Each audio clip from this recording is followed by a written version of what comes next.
this segment, we're going to look at the damage that you can occur in the airframe components and times when you need to decide when a part needs to be replaced. And we have an obviously bent part here showing you that if any of the components are straight and aren't currently straight, then the part needs to be replaced. Now this particular part also took quite a compression here in an area where there is a hollow tube. A lot of installations and parts are applied in a hollow tube setup, and by over tightening a bolt you can actually crush the component.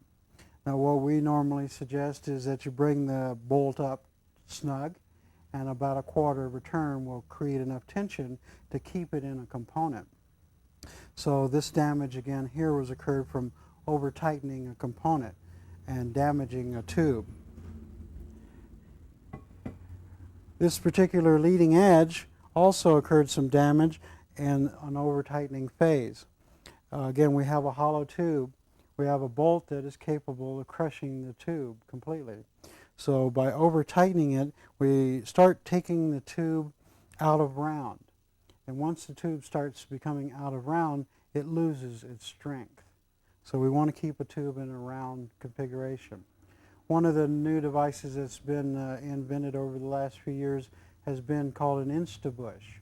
The Instabush will insert into the tube and give you something to actually tighten down against and keep from crushing the tube.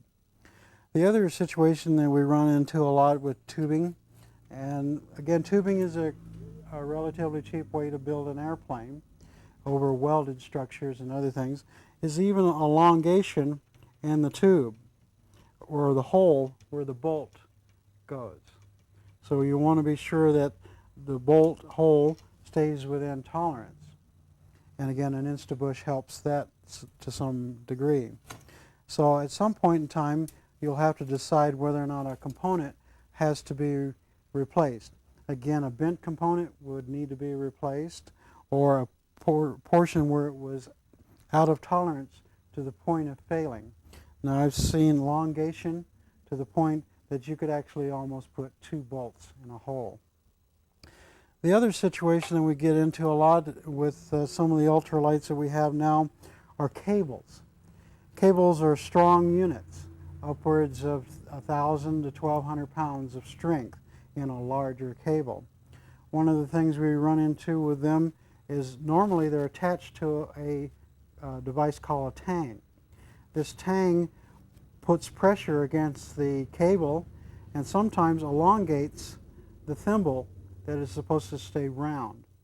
Once the cable gets to the point that it creates a bend in the cable, then the cable is weakened.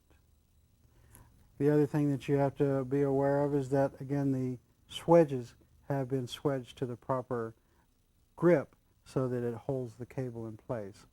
And in most instances, the second NICO is just to hold the cable end and keep it from fraying or sticking the individual.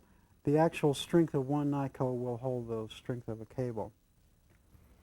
The other thing that we get into with cables is they will actually take enough abuse to actually fray.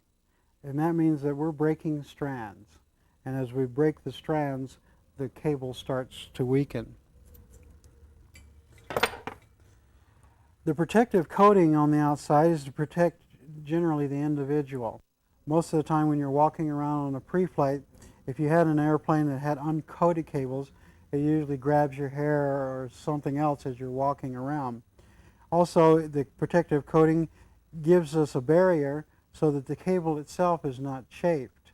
There are instances in control cables where constant use over pulleys or pulleys that aren't moving or cause wear will actually wear the cable down to the point of fraying. So you want to inspect cables. Flight cables should be inspected on annual inspections so that you know that the condition is good. Again, the key here is that the thimble keeps the natural shape and does not elongate and weaken the cable. This particular wing spar has been overstressed.